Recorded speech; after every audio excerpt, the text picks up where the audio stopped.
ইন্নাল হামদালিল্লাহি ওয়াসসালাতু ওয়াসসালামু আলা রাসূলিল্লাহ আম্মা বা'দ। সম্মানিত শ্রোতা মণ্ডলী, আপনাদের সকলকে জানাই আসসালামু আলাইকুম ওয়া রাহমাতুল্লাহি ওয়া বারাকাতুহু। আমাদের সামনে একটা খুবই গুরুত্বপূর্ণ মাস আসছে, যেটাকে জিলহজ মাস বলা হয়, যেটা আরবি বছরের শেষ মাস।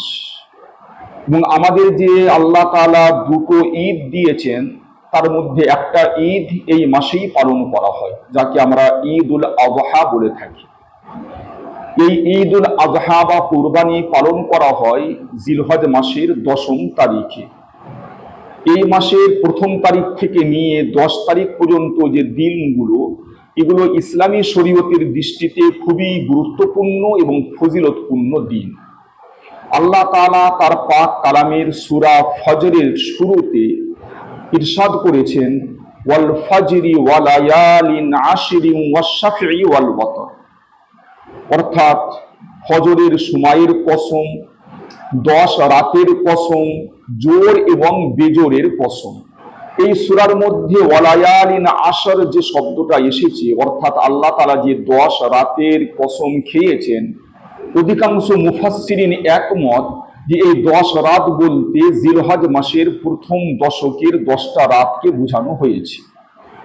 মুস্তাদরাকে হাকিম গ্রন্থের ৭৫১৭ নম্বর হাদিস হযরত জাবির রাদিয়াল্লাহু তাআলা আনহু থেকে বর্ণিত, যে সূরা ফজরের মধ্যে ওয়ালায়ালিন আশর যে বলা হয়েছে, রাসূলুল্লাহ সাল্লাল্লাহু আলাইহি ওয়াসাল্লাম ইরশাদ করেছেন, এখানে 10 রাত অর্থ জিলহজ মাসের প্রথম দশক। আল্লামা শামসুদ্দিন যাহাবী রহমতুল্লাহি আলাইহি এই হাদিসটাকে বিশুদ্ধ হাদিস বলে ঘোষণা করেছেন। এইভাবে হযরত মূসা আলাইহিস সালামের ঘটনা বর্ণনা করতে গিয়ে আল্লাহ তাআলা ইরশাদ করেছেন, ওয়া ওয়া'আদনা মূসা ৩০ লাইলাতান ওয়া আতমামনাহা বিআশরিন ফাতাম্মা মিকাতু রাব্বি। আল্লাহ তাআলা হযরত মূসা আলাইহিস সালামকে তাওরাত দিবার জন্য বলেছিলেন যে আপনাকে 1 মাস ইতিকাফ করতে হবে। এই 1 মাসটা ছিল জিলহজ মাস। তারপরে আল্লাহ তাআলা ঘোষণা করেছেন, ওয়া আতমামনাহা বিআশরিন, যে আমি ওই 30 দিনকে পরিপূর্ণ করেছিলাম আরো 10 দিন দিয়ে, মোট 40 দিন। তো এই যে 10 দিন দিয়ে মোট 40 দিন পূরণ করা হয়েছিল, এই 10 দিন ছিল এই জিলহজ মাসের প্রথম 10 দিন। এইভাবে সূরা হজের মধ্যে আছে, ওয়ায়াযকুরু ইসমাল্লাহি ফি আইয়ামিন মা'লুমাতিন আলা মা রাযাকাহুম মিন বাহিমাতিল আনআম, যে যেন নির্দিষ্ট দিনে আল্লাহ তাআলার জিকির করে। তো এখানে নির্দিষ্ট দিন অর্থ জিলহজ মাসের প্রথম দশক। তাফসীরে ইবনে কাসিরের মধ্যে এটা বর্ণিত হয়েছে। এই সমস্ত আয়াত এবং হাদিস দ্বারা আমরা জিলহজ মাসের প্রথম দশকের গুরুত্ব বুঝতে পারলাম। এই জিলহজ মাসের প্রথম দশক এতটাই গুরুত্বপূর্ণ যে আল্লাহ তাআলা তার পাক কালামের মধ্যে এই প্রথম দশকের শপথ নিয়েছেন বা কসম খেয়েছেন, এবং তার সাথে সাথে এই পাক কালামের মধ্যেই আল্লাহ তাআলা এই প্রথম দশকে আল্লাহ তাআলার জিকির করার জন্য আদেশ করেছেন।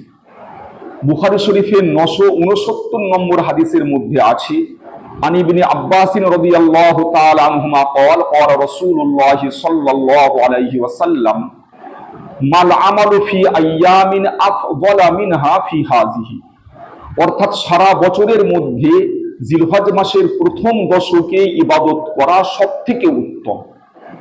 সহিহ ইবনে হিব্বান গ্রন্থের 3853 নম্বর হাদিসের মধ্যে আছে, আন জাবির রাদিয়াল্লাহু তাআলা আনহু قال قال رسول الله صلى الله عليه وسلم মা মিন আইয়ামিন আফযালু ইনদাল্লাহ মিন আইয়ামি আশরি জিলহিজ্জা, অর্থাৎ আল্লাহ তাআলার নিকটে জিলহজ মাসের প্রথম দশকের দিনগুলো সবথেকে উত্তম দিন। তাই এই জিলহজ মাসের প্রথম দশকের সময়গুলো যেন আমাদের মোটেই বৃথা নষ্ট না হয়, আমাদেরকে সব সময় জিকির আজকারের মধ্যে, ইবাদতের মধ্যে মশগুল থাকতে হবে। কেননা এই ধরনের ফজিলতপূর্ণ দিন সারা বছরের মধ্যে সব সময় আসে না। সুনানে দারিমি গ্রন্থের 1815 নম্বর হাদিসের মধ্যে আছে, ওয়াকানা সাঈদ ইবনে জুবাইর ইদা দাখালা আইয়ামুল আশরি ইজতাহাদা ইজতিহাদান শাদীদা হাত্তা মা ইয়াকাদু ইয়াকদিরু আলাইহি, অর্থাৎ হযরত সাঈদ ইবনে জুবাইর রাদিয়াল্লাহু তাআলা আনহু যখন এই জিলহজ মাসের প্রথম দশক আসতো তখন এত বেশি মেহনত মুজাহাদা করে ইবাদত করতেন যে অন্য ব্যক্তির পক্ষে ওই ধরনের মেহনত মুজাহাদা করা সম্ভব হতো না। মুসনাদে আহমদ গ্রন্থের 5446 নম্বর হাদিসের মধ্যে আছে যে হযরত ইবনে উমর রাদিয়াল্লাহু তাআলা আনহুমা বর্ণনা করছেন যে রাসূলুল্লাহ সাল্লাল্লাহু আলাইহি ওয়াসাল্লাম এই জিলহজ মাসের প্রথম দশকে খুব বেশি ইবাদত করার জন্য আদেশ করেছেন, উৎসাহিত করেছেন এবং ইরশাদ করেছেন যে আল্লাহর নিকটে এই প্রথম দশকের ইবাদত সবথেকে বেশি প্রিয়। অতএব তোমরা এই জিলহজ মাসের প্রথম দশকে বেশি থেকে বেশি কলমা লা ইলাহা ইল্লাল্লাহ পড়ো, তাকবীর অর্থাৎ আল্লাহু আকবার পড়ো এবং তাহমিদ অর্থাৎ আলহামদুলিল্লাহ পড়ো। তো এই হাদিসের দ্বারা আমরা বুঝতে পারলাম যে এই প্রথম দশকে আমরা অন্যান্য ইবাদত যেমন বেশি থেকে বেশি করব, তেমনি কলমা বেশি থেকে বেশি পড়া, তাকবীর অর্থাৎ আল্লাহু আকবার বেশি থেকে বেশি পড়া এবং আলহামদুলিল্লাহ বেশি থেকে বেশি পড়া দরকার। শুআবুল ঈমান গ্রন্থের 3488 নম্বর হাদিসের মধ্যে আছে হযরত আনাস রাদিয়াল্লাহু তাআলা আনহু ইরশাদ করেছেন যে এই জিলহজ মাসের প্রথম দশকের এক একটা দিন অন্য সময়ের 1000 দিনের সমতুল্য। অর্থাৎ যদি কোনো ব্যক্তি এই জিলহজ মাসের প্রথম দশকের একদিন ইবাদত করে তো অন্য সময় 1000 দিন ইবাদত করার সমান সে সওয়াব পাবে। এই প্রথম দশকের একটা অন্যতম ইবাদত হচ্ছে রোজা রাখা, অর্থাৎ জিলহজ মাসের প্রথম তারিখ থেকে নিয়ে 9 তারিখ পর্যন্ত রোজা রাখা, এটা সুন্নত। আল্লাহ রাসূল সাল্লাল্লাহু আলাইহি ওয়াসাল্লাম এই সময় রোজা রাখতেন বলে বিশুদ্ধ হাদিসের মধ্যে পাওয়া যায়। আবু দাউদ শরীফের 2437 নম্বর হাদিসের মধ্যে আছে কানা রাসূলুল্লাহ সাল্লাল্লাহু আলাইহি ওয়াসাল্লাম ইয়াসুমু 9 জিলহিজ্জা, অর্থাৎ আল্লাহ রাসূল সাল্লাল্লাহু আলাইহি ওয়াসাল্লাম জিলহজ মাসের প্রথম 9 দিন রোজা রাখতেন। তাই আমাদেরকেও এই প্রথম 9 দিন রোজা রাখার জন্য চেষ্টা করা দরকার। তিরমিজি শরীফের 758 নম্বর হাদিসের মধ্যে আছে হযরত আবু হুরায়রা রাদিয়াল্লাহু তাআলা আনহু বর্ণনা করছেন যে জিলহজ মাসের প্রথম দশকের ইবাদত আল্লাহর নিকট সবথেকে প্রিয়, আর এই দশকের একদিনের রোজা 1 বছরের রোজার সমতুল্য এবং এক রাতের ইবাদত লাইলাতুল কদরের ইবাদতের সমতুল্য।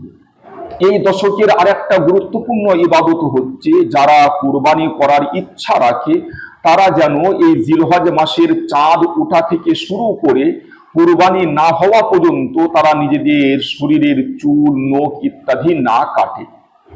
মুসলিম শরীফের 1977 নম্বর হাদিসের মধ্যে আছে হযরত উম্মে সালামা রাদিয়াল্লাহু তাআলা আনহা তিনি বর্ণনা করছেন আন্নান নবিয়্য সাল্লাল্লাহু আলাইহি ওয়াসাল্লাম قال ইযা দাখালাতিল আশরু ওয়া আরাদা আহাদুকুম আন ইউদাহহিয়া ফালা ইয়ামাসসা মিন শাআরিহি ওয়া বাশারিহি শাইআ, অর্থাৎ যখন জিলহজ মাস প্রবেশ করে এবং তোমাদের মধ্যে যে ব্যক্তি কুরবানি করার ইচ্ছা রাখে সে যেন নিজের চুল ইত্যাদি না কাটে।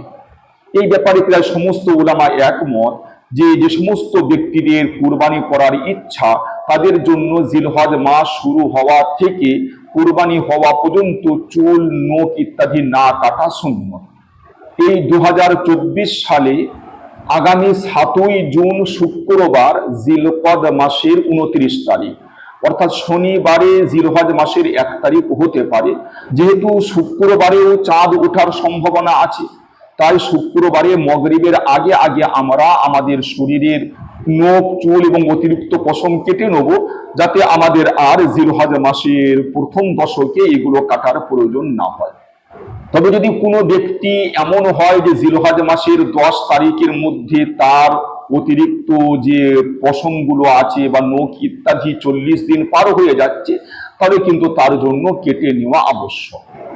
আচ্ছা, যারা কুরবানি করবে না তাদের জন্য কি নখ, চুল ইত্যাদি না কাটা সুন্নত? এই ব্যাপারে উলামাদের মধ্যে বিরাট মতভেদ আছে। বহু উলামা বলেন যে যেহেতু চুল ইত্যাদি না কাটার বিষয়টা আল্লাহ রাসূল সাল্লাল্লাহু আলাইহি ওয়াসাল্লাম ওই ব্যক্তির জন্য বলেছেন যে ব্যক্তি কুরবানি করার ইচ্ছা করে, অতএব যারা কুরবানি করবে না তাদের জন্য এইটা মোটেই সুন্নত নয়।